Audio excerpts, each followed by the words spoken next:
Good morning, everyone. Welcome to envecon, Applied Environmental Economics Conference. I'm Ece Ozdemiroglu. I'm one of the co-founders of UK Network for Environmental Economists, and I'm the CEO of eftec. A couple of housekeeping points. No fire alarms today, so if you hear one, please follow the exit signs to the front of the building, and they'll directly from there. All food and drinks will be served where you had coffee this morning, and drinks at the end of the day will also be there. So let me say a few words of welcome before I'll invite our keynote speaker to the stage. UK's membership is open to economists and those who work with us and those who use our work, and seeing exactly that mix in the room and online today is a cause for celebration. In fact, today is a day of celebration, because look at our agenda and the detailed papers you can see on the digital booklet, but also on the copies on your tables. We celebrate the wide variety of applications that we will hear about today.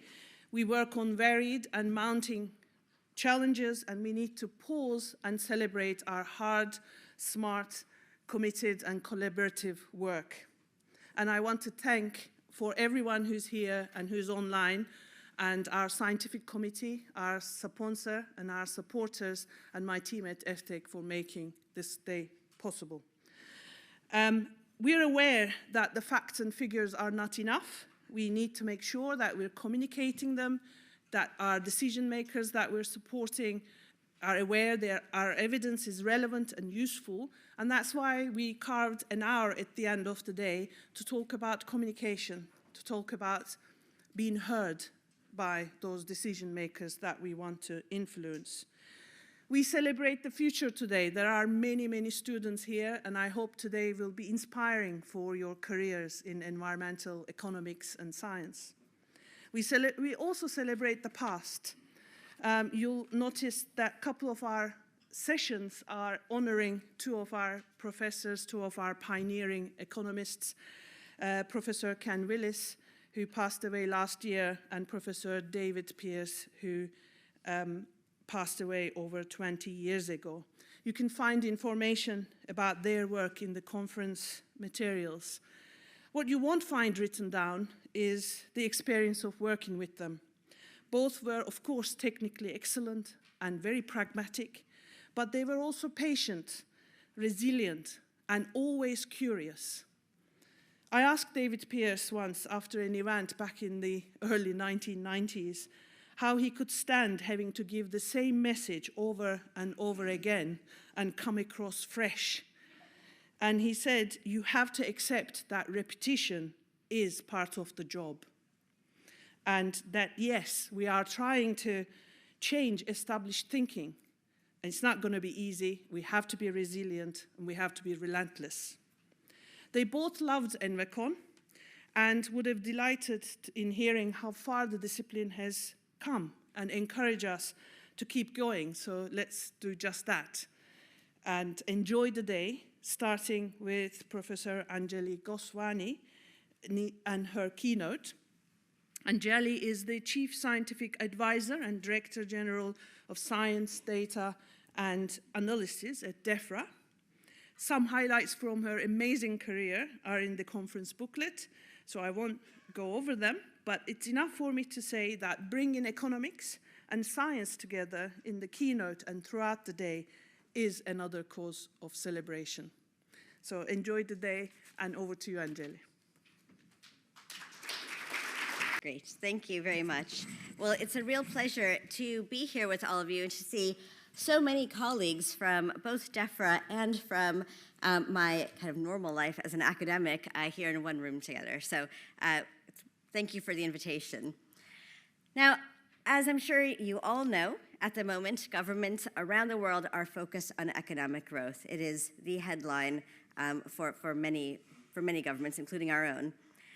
And all too often in this story, nature is projected as a negative part of the story, as a cost, a constraint, and a blocker. I'm sure we all appreciate that that framing is wrong, but we also understand that it does persist. So part of the reason is that it's very easy to think in the short term.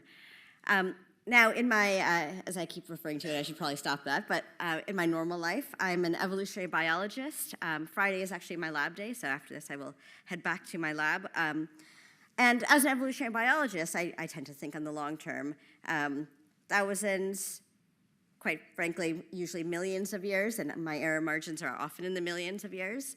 And so Monday to Thursday, I think on the order of days and weeks, and on Friday into the millions of years. So it's quite a jarring transition that I usually have out about this time of the week. But with both this kind of short-term and long-term thinking, we have some commonalities of traps that we fall into. And those traps include that we chase the metrics that are easiest to see, easiest to count, and easiest to report. So that is certainly one of the issues that we are facing in thinking about how we represent nature in the economic system. The harder question, and the one that I really want to talk about in this talk, is how we work together using better data, better tools, and better stories to shift this framing and to move from seeing nature separately as an environmental consideration that we always kind of view as a nice to have but not really critical. But we need to shift that and recognize it as, in fact, critical infrastructure for economic growth. So this is in uncharted territories because this shift seems to have been easier to be made for climate change. Of course, emissions can be converted into a single metric, carbon equivalents, and the impacts then can be framed around kind of one existential trajectory. That's made it possible over time for governments and the real economy to act on these risks and opportunities and transition into a more climate-conscious economy. Obviously, there is still a long road ahead in doing that, but the path is relatively clear and the agreements are much more straightforward. Now, we see, of course, as a result that climate risk is embedded into economic models, investment decisions, and policy frameworks. Now, for other environmental concerns, however, it has been far more challenging. Now, we all, I'm sure, appreciate that nature is far more diverse, more interconnected, and more context-specific than climate. It operates across multiple scales and time scales. As I said, that is my weekly dilemma. And its impacts are often indirect and delayed. Now, we do find that is obviously also the case for climate change, but as I said, that interconnection and that context specificity is much more exaggerated in nature. From a scientific perspective, that complexity, though, as well as making it very interesting, does not mean that nature is marginal. It actually makes it absolutely foundational. So to make this point, I think, a little bit more sharply, I think the question that I would really like to understand is that if the economics of climate change through the Stern Review could reshape markets, investment decisions, and policy frameworks within essentially a decade, then why has the economics of biodiversity loss not done the same? And it's not a question to kind of provoke blame. It's one that I ask myself as a scientist working at the interface of evidence and decision making. And I think it's one that all of us should be asking ourselves. Now, the Dasgupta review is rigorous. The conclusions are very clear. The risks that it describes are systemic and long-term, and yet it has not produced those same shifts in how economies operate, invest, or measure success. So that tells us something important. Not that the evidence is weak. I think we all know that the evidence is really, really strong about the impacts of biodiversity loss on economies and on human life. But the systems that we are trying to change aren't designed for that yet. They're not designed to absorb it, and the evidence that isn't being communicated in a compelling enough way. Or, of course, that the recipients aren't willing enough to change them. And so I think the clear conclusion that one can draw from this, and this is a hard one, I think, to really to take in as an evidence-based person, as a scientist, is that if we can't make nature legible to the systems that govern economic growth, then no amount of evidence, however good, will change that outcome. Now again, I find that one a difficult one to even really say because obviously my job is all about evidence. But the evidence alone is not enough. So what are we doing? We are really striving to make nature visible in economic systems. In the UK, the Office for National Statistics estimates that the direct flow of benefits from nature to the economy that we can currently measure is around £36 billion a year. And this is supported by a natural asset base worth over £1.5 trillion. That already makes natural capital more valuable than our machinery, equipment, and intellectual property assets combined. And yet we don't really appreciate that, not generally, not in a way that really matters. And even those figures capture only part of the story. And that's because many of the most important functions that nature performs are hidden within other sectors, other balance sheets, and other policy domains. For example, the value of our pollinators, which we know are foundational for our agricultural sector, are not explicitly attributed to nature in those ONS accounts. And then thinking of nature as an asset, if we can actually do that, really allows us to begin integrating it into more traditional economic frameworks. And this is important because, of course, economic growth doesn't come from a single intervention. It is the outcome of a system of which nature is a core foundation. And so nature has a role to play in all of the pillars that we need to support economic growth: financial stability, infrastructure, place, people, and innovation. All of these are quietly dependent or benefit from natural systems. Alongside raw materials, with the workforce, machines, and knowledge, these form the foundations of the economy. So when nature weakens, growth weakens with it. So nature cannot be ignored, and yet it still is. So understanding nature's role within our society, a fundamentally bioeconomic system, is crucial. We know, as I've said, that natural capital contributes to our economy in several fundamental ways. Provisioning functions and cultural and social functions are perhaps the easiest way for the economy at large to understand where people feel the costs, even if they don't fully realize that that's where it's coming from, and personally benefit from using nature. However, it is nature's valuable regulating and supporting functions which are perhaps the most challenging to grasp, most completely intertwined with biological systems, so they are. And it is in that complexity, those underlying interactions, that the biggest risks to the economy are found if we fail to take any action in a reasonable amount of time. So these are the processes that maintain that system capacity, not just in the near term, but really over the long term, including things like soil formation, nutrient cycling, pollination, and essentially all of the elements of ecosystem resilience. These underpin productivity, but they only become visible when they fail. And of course, when they fail is when it's too late. So for example, if we take a couple of really tangible examples from recent years, in the UK, nature supported our human capital by providing health services such as air pollution removal, valued at over £2.7 billion a year. And access to nature supports physical and mental well-being, valued at £7.9 billion a year of avoided healthcare costs. Our woodlands develop flood mitigation benefits equivalent to almost £1 billion a year. And of course, within DEFRA, flooding is something that we think about quite a lot and quite heavily. And so that benefit cannot be underestimated or underappreciated, although, as I've said, it certainly is.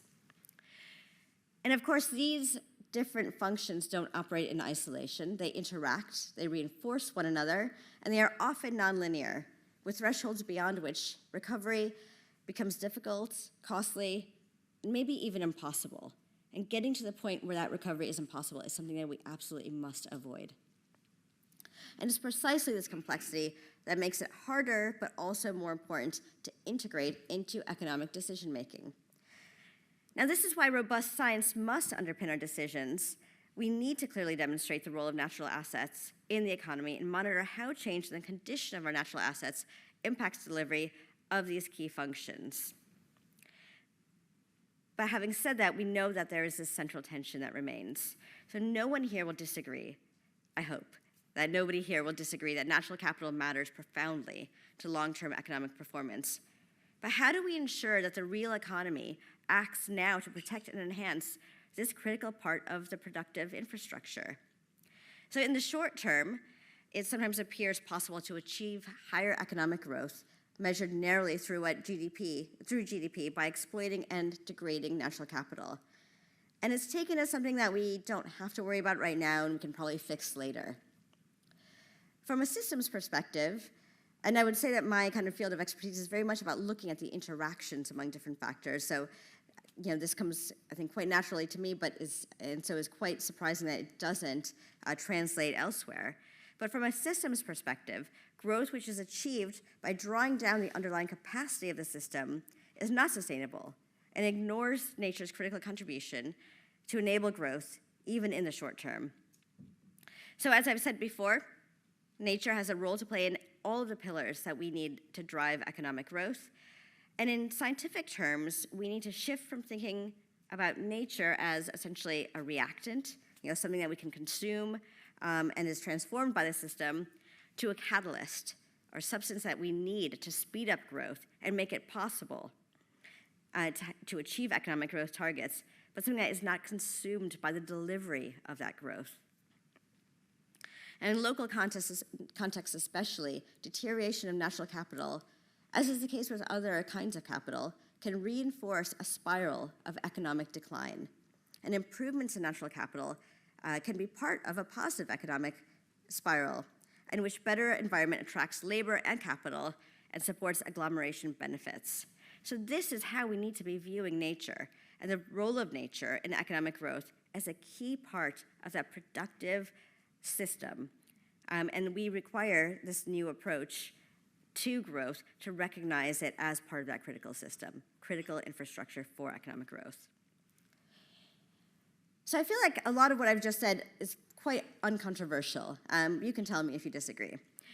But then the question is, why are economies slow to react? And that's because in most cases, when natural systems fail, the impacts appear elsewhere. So for example, these impacts, which we might think of as environmental losses, surface elsewhere. They surface as price volatility, as insurance losses, as infrastructure damage, as reduced workforce productivity, and as rising public costs. In other words, as economic risk. But from a scientific perspective, these are not separate problems. They are symptoms of a system that has not fully accounted for the ecological dependencies of those elements. Now, one of the most important shifts that we're seeing is that ecosystems collapse is now showing up as a financial stability risk.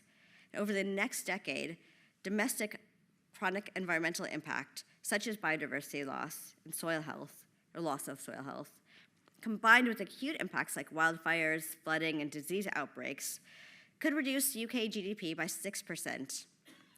This exceeds the impact of the 2008 financial crisis.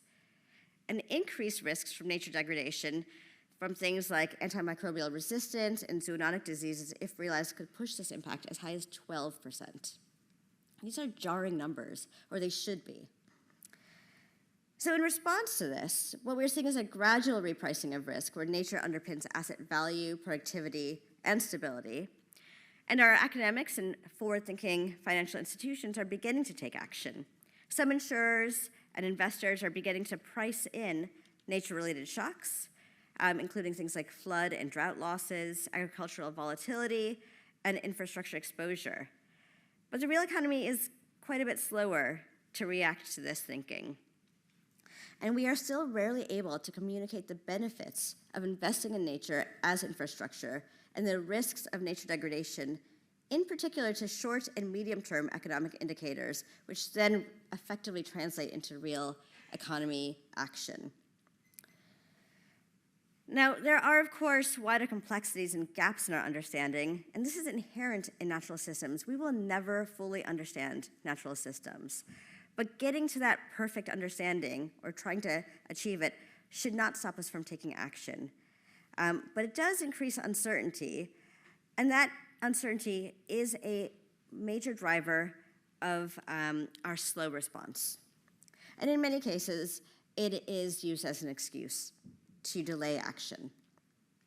Now, especially as a scientist speaking to largely economists, although I know there are some scientists in the room, I want to say something about uncertainty. As I said, I work in kind of deep time systems. Uncertainty is a lifestyle choice for me, I think, in many ways. So I'm quite comfortable with it. And we are often very clear when we talk with people outside of our areas about where the evidence is strong, but we face action paralysis where questions remain. And we default to saying, as I'm sure we have all said in papers that we've written, that further research is needed. And as I've already said, our natural systems, our biological systems, will never provide us with certainty or with complete understanding. And this, as I've said, is framed as a reason for caution or delay. And certainly in some cases, that is warranted. And we don't have even sufficient understanding to identify our kind of no-regret actions or the direction of travel that we should at least start on, even if we don't know exactly where we'll be stopping along that path. And so it may be appropriate in some cases to delay action while we figure out the uncertainties.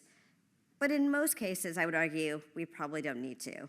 And in fact, that uncertainty can actually point us into a different and more productive direction. So again, from a scientific perspective, uncertainty gives us scope to inquire and explore new opportunities and to innovate. And in many cases, it might be a signal that we're looking at a problem too narrowly, that we haven't considered all the relevant factors. So uncertainty is a tool that we should be using and not looking at with fear or reluctance. And when we step back and consider the wider system, the linkages between natural processes, economic activity, and human behavior, we often find that the most effective solutions don't sit at the margins of where we were originally focused, but in fact, that this marginal approach, really focused on that uncertainty, is actually not always the most effective or efficient one. So understanding how these natural systems function and interact with other forms of capital can reveal alternative intervention points that aren't obvious when we look at only our one system. And those intervention points can come from lots of different points within the system. Again, not necessarily where our original focus might have been, but identifying that uncertainty and really thinking about the uncertainty can help us identify those other directions. And some of those directions may actually be not the really big wins, but actually smaller, smarter actions that can deliver larger and more durable gains over the short, medium, and long term. And so working together to think about that system in a really joined up way is where science and economics combined can be really powerful. Science can help us map the structure and the dynamics of the bioeconomic systems, those connections, the feedbacks, the thresholds. Economics can help us translate that understanding into incentives, investment choices, and decision frameworks. And when those perspectives are combined, uncertainty does not paralyze us, doesn't stop us from taking action. It helps us target those actions better. So when we understand the system better, we often find that protecting nature and enabling growth are not in competition. They're not trade-offs. They're different expressions of the same solution. And I remain convinced that there are real win-wins possible in both nature and the economy. So adding to this more kind of optimistic framing of the value of nature in supporting economic growth, we have seen some real progress in lots of ways. So monitoring, valuing, and restoring natural capital is becoming a focus for innovation. New data tools, financial instruments, skills, and services, these are all areas where investment is looking very closely at opportunities. In my own department at DEFRA, we have invested very heavily in the NCEA, the Natural Capital and Ecosystems Assessment Program. It's our largest R&D program ever. And we are using cutting-edge science and monitoring to better understand and map England's ecosystems. And the private sector is also driving innovation, in particular around verification and validation of these data for nature markets.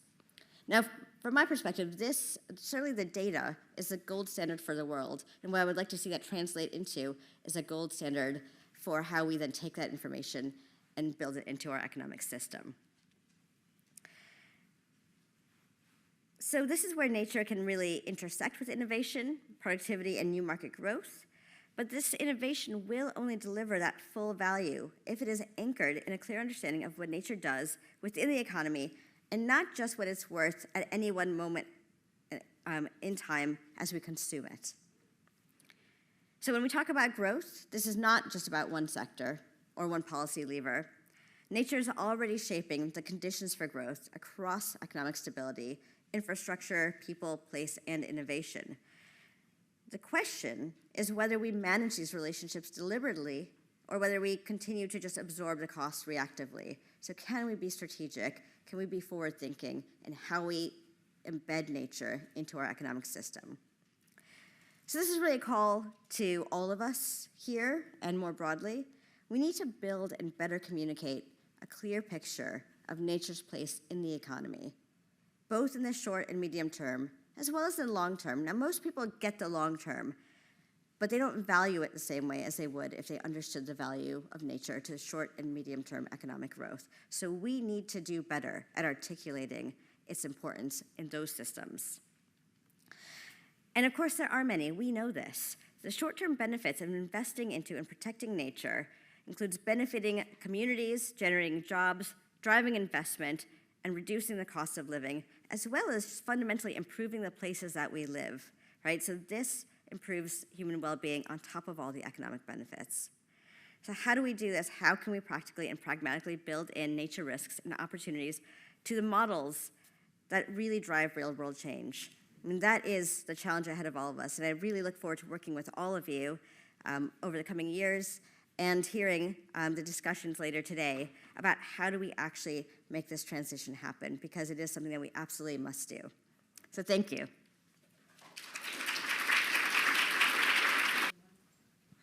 Thank you very much. I'm Steve Arnold from Natural England, who's an arm's length delivery body of DEFRA. I'm an economist. I've been thinking about these questions, and it's so good to hear such a clear response that, yeah, looking at the system is what's needed. It sometimes feels like that the world, just within the section of the economy that is finance, Canary Wharf and the City of London is so big, remorseless. It's just ploughing on with its own internal logic. How do we communicate more? Is it evidence? Is it just continually repeating it over and over again? Or is there a place also for a moral argument? Not just nature's good for us, but nature's good. So that moral argument will work on me. I don't think that it will. I think that moral argument is known, right? So that's not new. I think what we need to do better at is meeting people where they are, right? We need to make sure we understand what people care about. And I think we all appreciate that nature is fundamental to the things that people care about. It's fundamental to the things that governments around the world care about. But we have not done a sufficiently good job of communicating why, and why in the short term, why during the lifespan of any individual government, they will see tangible benefits of prioritizing action on nature. Now, given that, it is actually quite impressive the amount of legislation and policy that we have that is dedicated to protecting nature.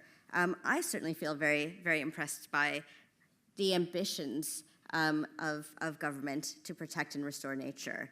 But translating that into the nearer term actions is harder. And we all know, you work at Natural England, you know, we're not winning this argument at the moment, right? So we need to think about changing our approach to that discussion.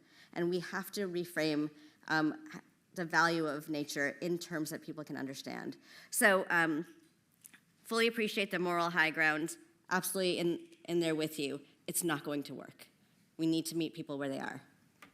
Thanks, Anjali. I wonder if one of the problems in getting across this message that starting now and going forward, increasing natural capital is crucial for economic growth is not really consistent with what we learn looking backwards in time.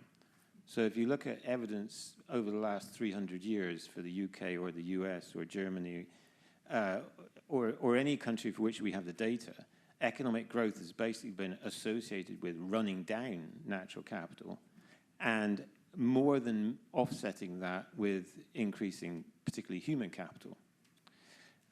So essentially what you're trying to argue, which I completely agree with, is that starting from today, it's a different problem, because maybe we've passed a threshold or multiple thresholds, and what that means is that the prices, the marginal values of those natural assets need to be much, much bigger. Yeah. I mean, I completely agree with that. And I think that is the fundamental issue, is that we can't continue the way that we have been working with and engaging with the natural world. Right? This is obviously true for climate, right, when we think about our carbon footprint. And so we have to make that same extension. And there was an interesting discussion also about how we think about the natural world in terms of biodiversity, in terms of kind of gradual change, as opposed to kind of more threshold-focused models. And I think that is something that people really still haven't quite understood. So obviously, we recently published the ecosystem collapse report that really is focused on this kind of tipping point perspective, but that hasn't fully embedded, I think, in a discussion. But I think you're absolutely right that we do have to have a fundamentally different approach and a different relationship with the natural world than we had before.